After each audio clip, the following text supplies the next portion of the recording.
Faces Unmasked is a podcast of candid conversations that explore the intricate layers of our unique identities, worth, and value. I'm Lorin. I'm Paige. I'm Kim. Let's unmask. All right, y'all. Redefining our values in a judgmental world. Well, I think that kind of honestly laid a good pathway for what we were wanting to talk about today, which was that redefining our value or values in a judgmental world. So I see that as like, I was explaining it to you guys, but I see my value lies in the values I have around me. So I value, bravery, freedom, optimism, like those things. And if I'm not projecting that, then I'm probably not valuing myself as much, because I'm not living up to the values I have. And so I think with that being said, like we are in this judgmental world and honest, good values are hard to attach to and stay, and actually live out. But when we do, and we stay honest and true to who we are and those values we have in ourselves, then our value increases. Mm-hmm. And then you can give more to someone else because you're keeping your values high within yourself to keep your value up. Does that make sense? It's a lot of value words. It's a lot of value. The big difference, we were really wondering about the difference of value and values. Mm-hmm. Like it's a very big difference with that S on the end. Mm-hmm. Literally just one little letter, but it's so true because it's like, you may not value yourself. You may be like, I'm not worthy of this. I'm not worthy of this, or I don't know, whatever reason you don't feel value.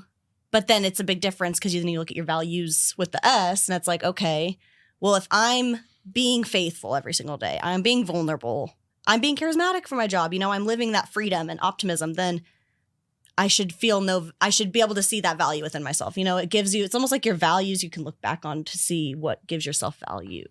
No, I think that's good. Yeah. And I think especially in the concept of redefining your value and your values in a judgmental world, I think we're kind of inundated in our world with, things that challenge our values. Yeah. You know what I mean? Big time. Like if I look to social media, if I look to influencers and stuff, I'm not seeing a lot of things that are speaking to loyalty. I was just thinking that. I'm not seeing a lot of things that are speaking to kindness. Mm-hmm. I'm not seeing a lot of things that are speaking to honesty all the time. Mm-hmm. And sometimes I think we really do have to look back at, like, even if you take an inventory of what are my values, what do I believe in, what do I represent, what helps me hold true to myself. Mm-hmm.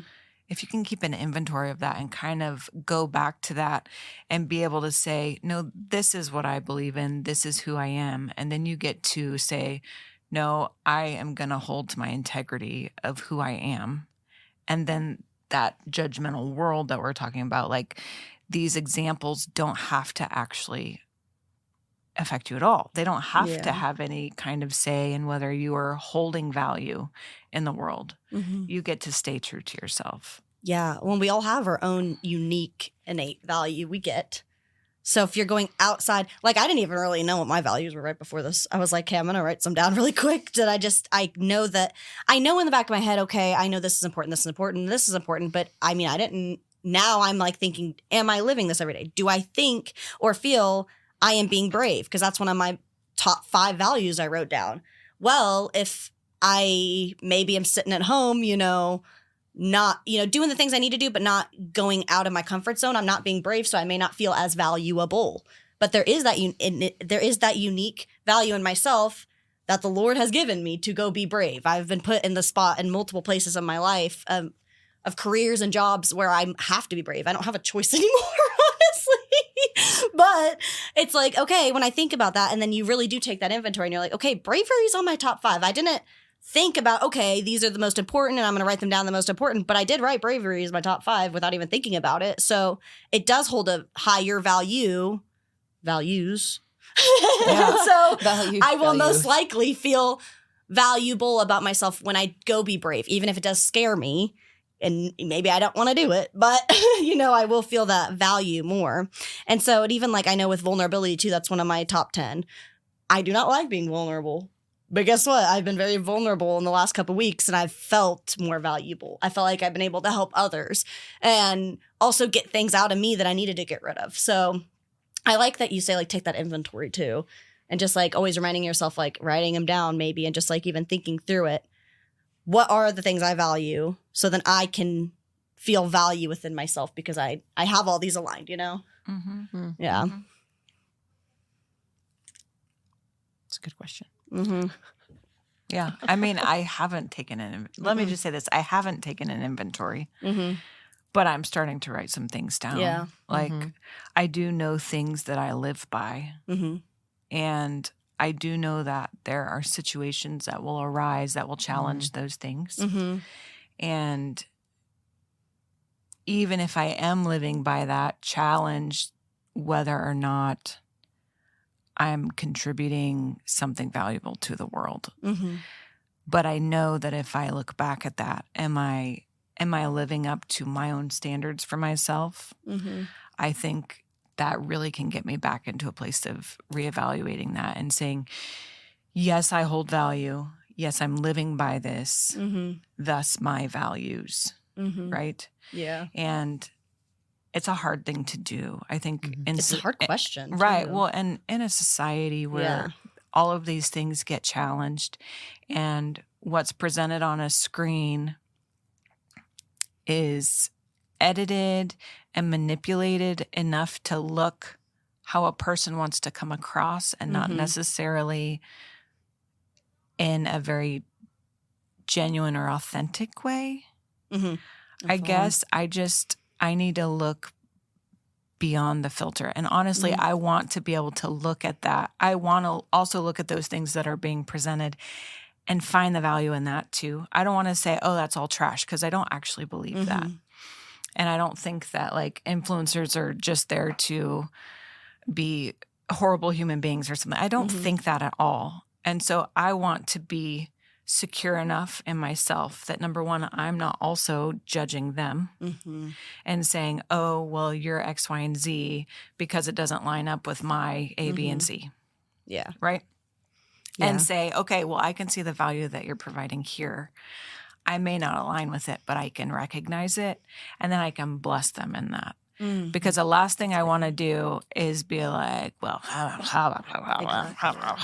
you know, and then just like cause some even inadvertent cursing or something. Do you know what I mean? Yeah. I guess one of my values, I think this is probably where I'm going, I guess. One of my values is I want to instill life in people Oh, that's a good one. above all. Like I want, if you come in contact with me, I hope that I help increase life Mm-hmm. and not decrease it, I suppose. So That's whether good. that's through being loving, or if it's through kind words, or if it is through listening, or if it is through loyalty or honesty or whatever, all of the things together, I think at the end of the day, I want to contribute to life. That's so good. I don't I'm know. glad you pointed that one out. No, that's really good. Well, can I say that you are doing that?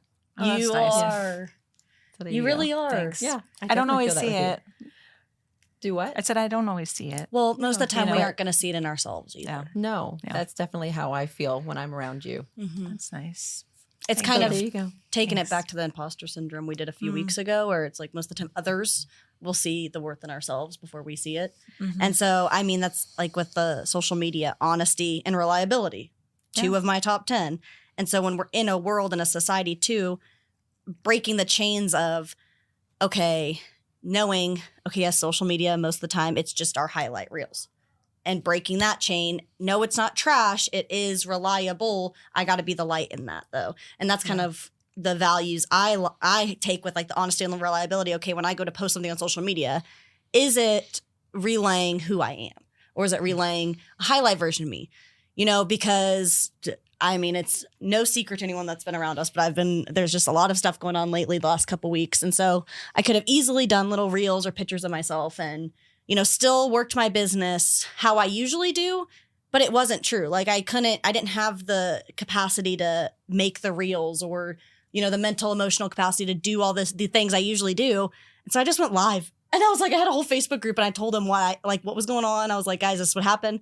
I still don't feel like I did what I needed to do for you guys, even though I knew they were going to understand. Like there was there's stuff going on with the family and like they would understand and we can move on from it. But instead I was like, no, let's do a whole nother bonus week. Let's do this. But instead of doing what I usually did, I just went live and I was just honest with them. Like, hey, I'm doing this today. Like, here's how my business ties in with it, and it's just kind of almost like finding the ways to just keep moving forward with however much energy you have, with, the values you have, and then just breaking those chains of you don't have to be whoever you think you're supposed to be. You don't have to put on that face. Like the true faces, again, it just all ties together. But I thought that was so important because even like that is breaking chains. Usually if you are being honest and you are being a reliable person, that's not what we're seeing in our society a lot of the time. A lot of what we're seeing are lies. It is what it is at this point. You can't believe hardly anything you see on the news, on social media, on TV, on Netflix, whatever. Like literally you have to find your own truths and your own values so then you can find your value in yourself to then keep moving forward, I think is our big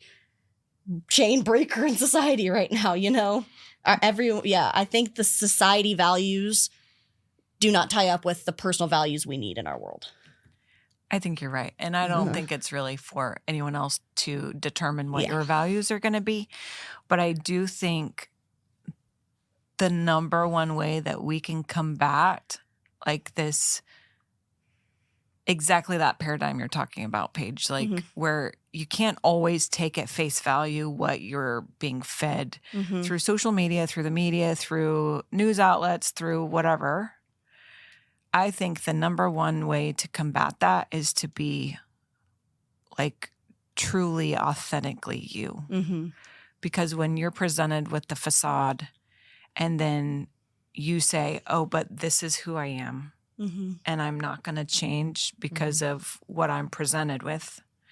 I think that genuine energy, I think that authenticity really starts to break down some of that. And I think we've started seeing it kind of a lot more because people are realizing, how long has Facebook been pretty prevalent in our life? I don't know, when maybe 2005, 2006 is when it really started taking off. Something like that. And that's 20 years almost. And I think we've gotten into this place where we're kind of realizing that, it's a bunch of people behind a keyboard and behind a screen, and we're not necessarily seeing the whole. And we're not necessarily seeing everything that is 100% authentic. But I do think there are those people who are starting to come out with the authenticity and really combating that so that we can actually see real life and not set some standard. I feel like standards have been set somewhat in the last couple of decades with some of this, that this is how life is supposed to be. Ideal life is like this when it's really not. And ideal life is what you make to be your ideal life, right? I don't know. Yeah, for sure. And I think it's okay also in that authenticity of, you're sharing what you find valuable. And it's okay to not know what those are. It's okay to do that too. You're like, what are my values? Because I'm like, what are my values? And I know I have them. But what's really fun is the other day I got one of those survey calls, someone like calling people around the area, doing surveys, like, what do you think of this? So, it's what? Elections and people, running for office. And so this lady was calling around doing surveys. Normally I'm like, hard pass. I don't have time for this, even though I probably did. But normally I'm just like, nah, I'm okay. But for some reason, this lady just roped me in. And I was like, why not? And so she started asking me these questions. And I was probably one of the most exciting people she talked to that day because I was like, ooh, that's a good question. And I was like really like engaging with her. I'm like, oh my goodness. And she was actually really making me think about my values and what I believed. And because I was like, well, there's this, but if I say this, then that negates another thing on this side. So I was like, this is probably not what you were expecting when you got on the phone with me. But I really enjoyed it. It was like making me think. And I feel like I am in this like kind of deconstruction phase in my life right now. Like things that I thought I believed, I'm not sure if I do, or things that I other things that I believe, I might believe even more because of that deconstruction. I'm like understanding why I believe it. Mm-hmm. So, yeah. Well, I mean, and also without even knowing this person who called you, you decided to make a quick choice from your values. Like, well, you know what? I'll just take the time to, help her today. And then by that little grain of value of just, okay, I'm going to do the right thing and I'm going to help her. I'm not just going to hang up on her and be rude. You created value for her and she created value for you because she made you think. And I guarantee she wasn't expecting to, have that great call with someone today. So you guys then gave value to each other in just like a few minutes of a call. Like, it's just those little things I think that can really break chains in this really judgmental world that we have. Because, yeah, you may have been the only person to A, answer her call, and B, like, talk to her like a normal person. Because she is a normal person, but we get so many of those telemarketer calls. I mean, we make calls all the time with our businesses. And it's like, sometimes I feel like people don't even treat me as a human. Like, and it's just like, I know we can't take it to heart because it's business, but you just got to brush off your shoulder. But in the grand scheme, sometimes I'm like, I am a person, like, you don't have to be so mean, like, and so I guarantee, like, it's just like right there, it speaks on that, like, you're creating value for someone else, whether you even realize it or not, and then she then created value for you, she made you think, like. Yeah, and now it's like, and I've continued to think about it, about that call. Like, I can't remember the questions she asked me, but it's just highlighted that I'm like, oh my goodness, I don't know where I stand on some things anymore because things have just been shifting and deconstructing. And so that's where I'm at. And so I just think it's okay to be authentic in, I have no idea what I think anymore. Or maybe it I think changed that's okay. or it's changing It's or something. changing. Yeah. So last night on one of our like Zoom meetings we had, there was a statistic said that people's lives change and pivot every 4 to 6 months too. So that also means your values can pivot probably 4 to 6 months. It could do it sooner. It could do it later, depending on where you are in your personal growth. But someone who is actively working to better themselves and like focus on their values, like you are right now, it's at the forefront of your brain, then, I mean, it's probably going to change a little more frequently. But if you know that, then you can maybe every 4 to 6 months just make that little note. All right, let's go through my values again. Am I still feeling these? Am I doing what I value? And maybe is that why I don't feel as good about myself? Maybe is that why I feel so good about myself right now? I'm also speaking to the choir because I've never done this, but I think it's smart to do. No, It's a great idea. No, I think that's a it's great good. idea. I should start doing that. But yeah, no, that was really good. Wow. And then faith too. That was a value I had on here. And then seeing that too, that was like an act of God right there. Just, I mean, he blessed that moment. But also we had the free will to do it, and freedom was another value I had too. So isn't that crazy? I could have just said no and just kept watching my show and nothing would have changed. Right. But you had the freedom just like to say yes and to have, for whatever reason, you had faith in that moment, like, I'll say yes, and then look what it did. I like it. And I love those conversations that like push those boundaries and kind of break down walls that have been constructed in one way or another, whether from childhood or you've just done it yourself or whatever, that kind of challenge you to start thinking beyond what's right in front of you, right? Or what's always been there. I think that deconstructing, like, that place is such a good and can be so healthy, because you're really digging in and figuring out why you believe what you believe and why you think what you think, as opposed to just taking something that may have been given to you or fed to you or told to you at one point and taking it on as belief, but no, you're going and saying, wait a minute, what do I actually think about this? What do I actually believe about this? And then if you're ever challenged with it, which happens, I mean, this is what our culture also really loves to do, is challenge, right? But if you're ever challenged with it, you know what you believe and why. Yeah. And it's not like, well, we do this because that's what we do. Yeah. But why? Because it's what we do. Yeah. I do it. My parents did it. Their parents did it. It's what we do. Like, that's the kind of answer that I can no longer be okay with. Because I'm also, I've been in this deconstructing stuff for longer than I'd like to admit. Are we ever out of it though? Probably not. I hope not. I don't think we are. I feel like this is where I am. I figured out that I was living within a box, right? Mm-hmm. Mm-hmm. And then I was like, I'm not going to live in this box anymore. And so I tear it apart and I deconstruct it. And then I figure out what I believe and I build another box. And then I realize I'm in that box. And then I tear it apart and I deconstruct it. And then I build another box. And yeah, it's like constantly tearing down the box because I don't actually want to live in the box. I actually want to live in freedom. Yeah. But it's a process. The box looks different than it used to, but it's still, I still build those. I still build the box. I still do it. Mm-hmm. It feels safe, you know. It Right. feels safe to feel like you're like, I know the answer. Mm-hmm. Right. Well, here are the set of rules by which I want live. Right? hard guidelines and facts to like make sure that like, yes, that justify whatever we, you know, whatever we do, whatever we say. We have to have these certain guidelines and rules to justify our decisions. And It's true. yeah, but how many of these things are just our opinions versus actually being hard and fast truths? Sure. Mm-hmm. Well, I'm not going to get into that. Because I know, like that's I was like, that's a big story. That's a big one.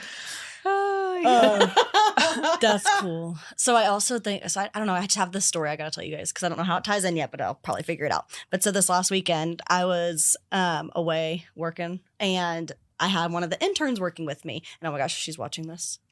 That's going to make me so happy. Maybe one of these days.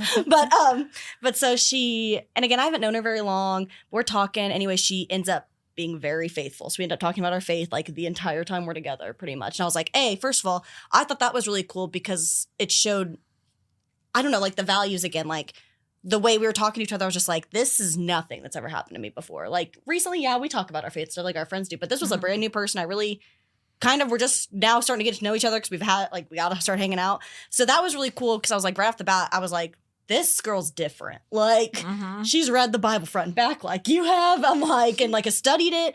And she's younger than me. And I was like, holy cow. And like, she's just talking about all this stuff. And I'm just like blown away by her. And so then the next day I had mentioned that, and I know I had Bibles, like I got one from high school and stuff, but I don't know if I'm just such a meaning person behind those kind of things, but I felt like I didn't have one. And so I'd just recently gotten a little Psalm Bible not that long ago from another story, but then this girl, we're like talking about that, and she was telling me about this book that she was like, I swear on this book, like I read it, and now I have to give myself time before reading it again because she's like, I'll wear out of it. And the next day we show up at the fields and yada yada. Like again, I have this stuff going on, so I'm just kind of like not myself. I haven't felt like myself lately. I may act like it, but deep down, I'm doing a lot of work. I'm doing a lot of deconstructing, kind of going through a lot of these emotions that I haven't felt yet or understand yet. And so we go to take that break, go to the next park. And so I promise it's getting good here.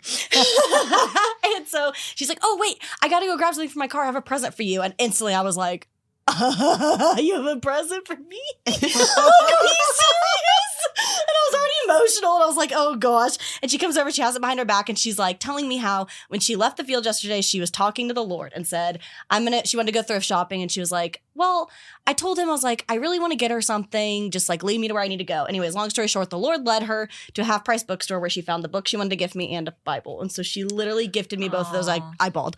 But I was like, just those little things. I'm like, I had seen her and I thought I knew her. And then we talked and I saw her in a different light.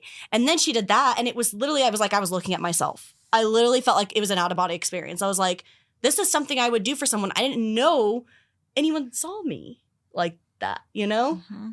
She didn't know that she didn't have to go do that, but it was like the Lord just guided all that. So I think faith also builds a big value there because that was out of faith for her to go do that. She didn't know it would mean so much to me. Like, and that wasn't even value for her. She was living in her values that brought you feeling valuable. So it brought value to someone else. Yeah, that's exactly, yeah. And exactly how that other lady did for you. You know, it was like without even realizing it, you see these people and like they give values, then it made me want to go, you know, help, do some more. Like, I don't know. It was just really cool because I feel like I give and I give and I give and I give because that's how I feel valuable when I can give value to others or I can lift others up.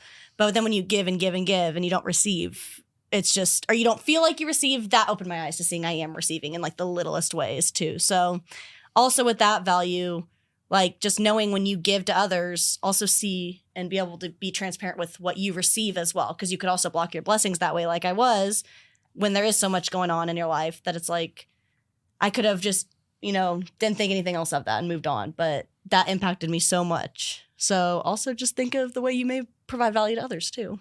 Isn't that such a cute story? So I started reading that book. I was like, it's like this thick. I was like, oh, girl. Thank you so much for the book. I'm going to read it. It may take me a while, but I was like, it's got to be good if it's this big, I guess. But it was just so sweet. Yeah. So there's those values and breaking chains. Like, it's not really normal it's not made normal to discuss faith, really.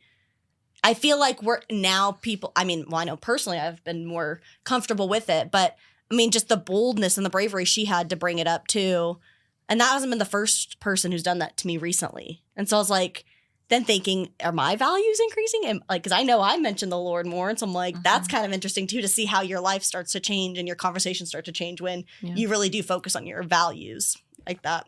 Well, yeah. You do tend to attract what you put out.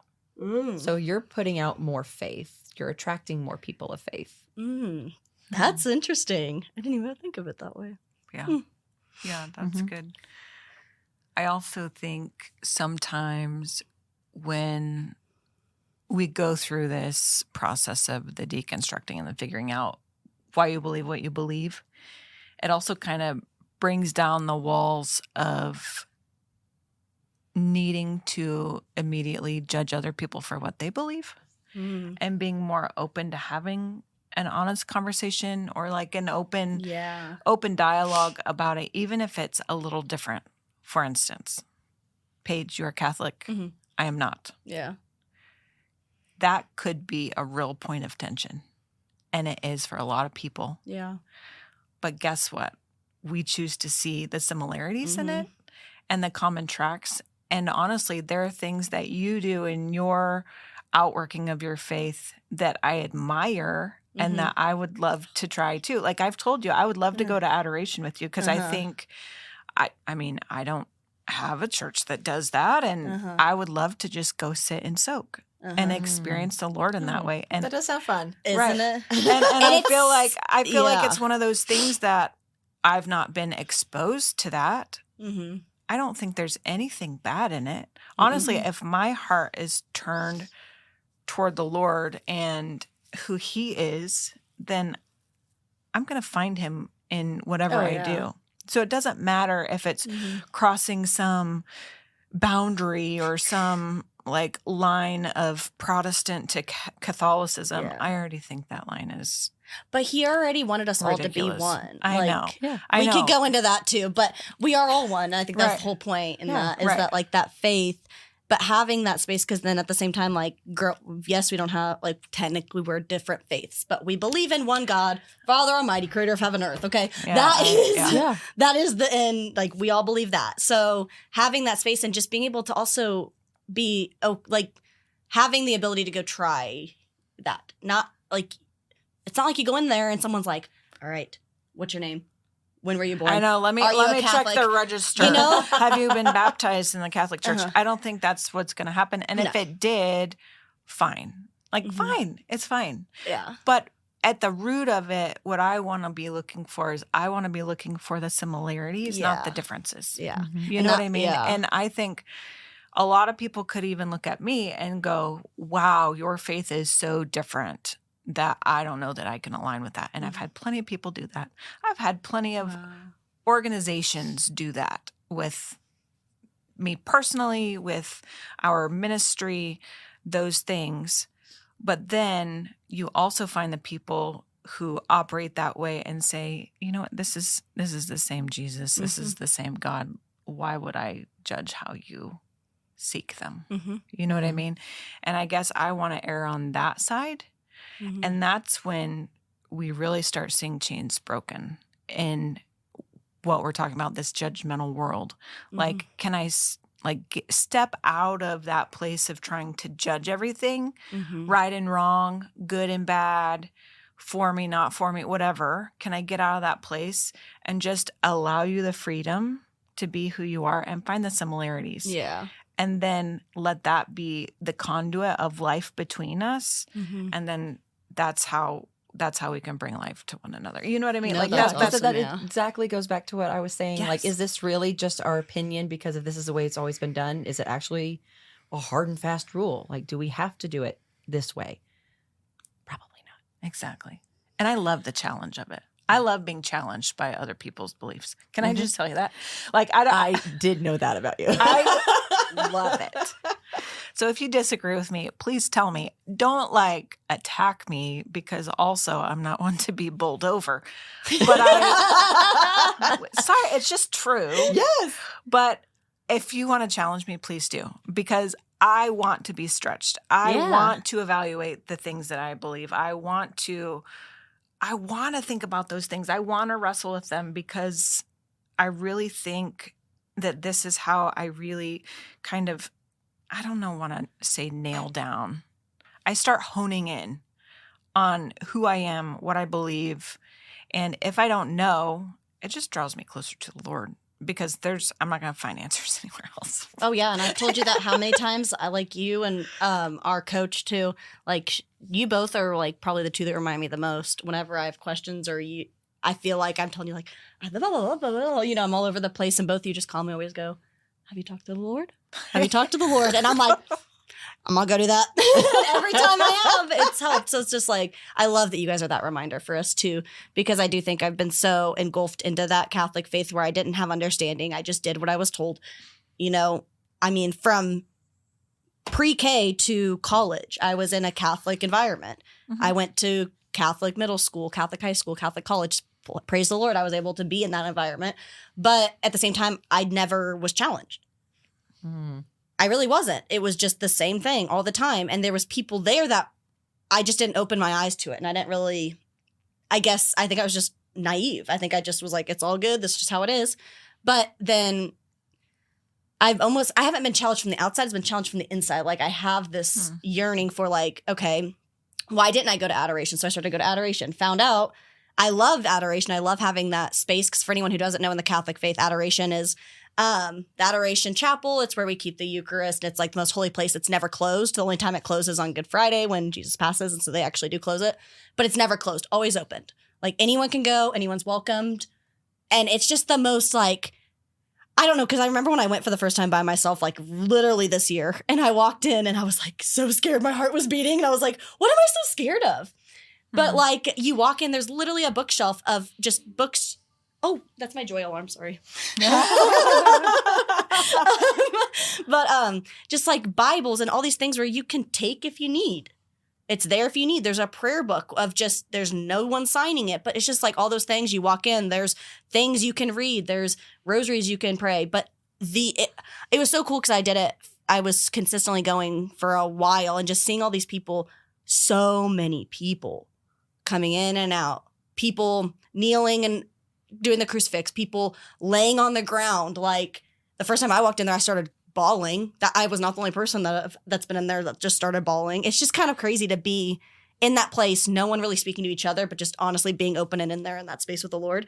Because again, it then draws to the values. Like these people, I'm not the only one who's sacrificing to, that's going through hard things, that needs to come give it up to the Lord. And also how many people had the faith, because I don't know what how they practice, if they're Catholic, if they're not Catholic. It's always open, like, and you don't really talk to anyone unless you choose to when you leave, but there's also always someone there. So you have like a sign-in book too, so there's always someone there with the Eucharist too, so that's pretty cool. But then I also changed it up because I kind of got uncomfortable going because I always felt like I couldn't make too much noise. Like it's so quiet. I was like, I felt like I didn't really want to move. So then one day I was like, I'm just going to go into the church. And that was cool. Like an empty church. I was like, I can move because there's so many creaks and stuff going on. Like you couldn't tell really what was going on. But that was really powerful just being in an empty church by myself. Because I mean, I've been in the church so many times, but I've never just sat in there with it being dark, quiet, and just doing my stuff, like writing my affirmations and doing all that. That was pretty dang cool. Just being in that atmosphere. So breaking chains there. And just also, I think, like you said, like allowing. I haven't reached out and told you when I was going. And I know I hadn't because every time I go, I'm like, I need to tell Kim. But then in the same thing in my head, I'm like, I think it's me breaking a chain of like, that's also my time, but I need to be able to break that chain and allow others to have that experience too, you know? but not necessarily. I could also go on my own. I There's a know. Catholic church, right? Like just around the corner from me. It's just that I'm so uncomfortable. I'm just being real, okay? But that's what I'm just saying, so uncomfortable, so it's because it's unfamiliar to me, and I do not want to do the wrong thing. Oh, yeah. And I don't want to step on toes and disrespect the process. Do you know what I mean? No, I exactly know what you mean. Like, I'm not coming in to but I think that's toss why crap around. I'm not flipping tables. I'm not coming in to do that. I'm coming in to simply sit and soak. But I think that's why the Lord's put me and you in this situation too. Lauren, I don't know where you're at here, but I was like, you're here in the conversation too. But I was like, but I like it relays back to the values and breaking the chains, because the Lord is showing me, like, literally, it's been like, what, a month since you asked me, and I've put off telling my friend, hey, I'm going to adoration if you want to come with me. It's so simple, but I'm breaking that chain because it's not your job to feel like you got to go by yourself, because it's not something you're comfortable with. I should be the shepherd to bring you. That's what he's taught us to do, you know? So I should be able to be comfortable enough to do that, have that value of, yes, I have faith. I'm going to be vulnerable because I still don't feel comfortable doing it, but I do it. And so it's like, that's, again, it's just a real life example here of like showing the values, and I need to live by them, to be vulnerable, to be brave. You know what I mean? So it's like, there's another example there of just how, I mean, it is breaking a chain for me, especially in that judgmental world. Because I mean, who's to say there isn't a fear in the back of my head I bring you, and I'm like sitting there thinking, I hope she's enjoying this. I hope she's enjoying this. You know? That's so funny. So you will like never have things. to worry about that with me. I'm like so independent. I'm like, I would go, I guarantee you, and no offense, I would not say a word to you. That's fine. I mean, we would go walking, and then I'm sure I would get in it with the Lord, because that's just, that's why I'm there. And that's what I would want to do. But also I have to say this. I just really love also being in a space with other believers and kind of, I don't know, being able to see different ways that people encounter him. Oh, yeah. Yeah. Lorin and I have been doing these booths at this church that I didn't even know existed, to be honest. Oh. And their dynamic is like so different than any dynamic I've been in before. It's different than the Catholic Church. It's different than the churches that I've been to. And I love it. I love being around those people. I love seeing how they love the Lord. I love seeing how they interact with one another, how they interact with me. It's a weird thing because I am an introvert, and so it shouldn't appeal to me. But I really have started loving exploring like these different settings and how people encounter together. That makes so much sense. Yeah. I think that's kind of why I want to travel too so much. I want to go see how other people around the world, I guess, worship as well. Like, oh my gosh, I want to go to Jerusalem so bad. The Holy Land. That'd be amazing. Right. See, I'd love to go to Italy and I'd love to Italy. See a bunch of the different cathedrals again.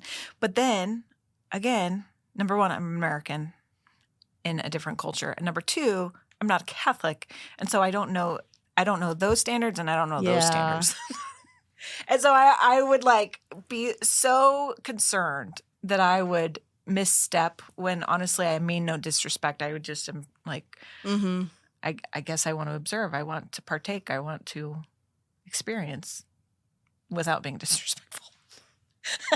I think that's amazing. Do you ever feel like that? Like, yeah. Sometimes like that's what holds me back. I don't want to come off as disrespectful, and I don't want to step on anybody's toes. I'm just, I don't know, wanting to participate a little bit. Like, let me just dip my toe in it. No, I totally understand. I think that's where like my vulnerability comes in, because I'm like, like we've talked about before, I've always had that like mask of feeling dumb or stupid. And so I finally just got comfortable asking questions all the time. And I was like, even like with something like that, but I mean, again, that's still scary, you know, especially going into like Italy, another country, and then going into especially like the cathedrals there and stuff, because those are very holy. Like even there's things I don't even know, like when you go there, what you're supposed to do. And so it's like, yeah, I don't even know. So it's like, even then but at least I don't know. I've just become so comfortable with asking questions where I'm like, I don't care. I will ask you. They're used to hearing all sorts of questions. I'm like, I would rather. True, hopefully. Yeah. I'm sure they are. Well, I can't wait to travel the world with y'all so we can experience this. That would be awesome. I have to give a shout out to somebody who has helped me a lot in being able to ask questions. I worked for a long time in a company that was family owned, predominantly Catholic, and we had weddings and funerals that we would go to collectively because things are happening with the people.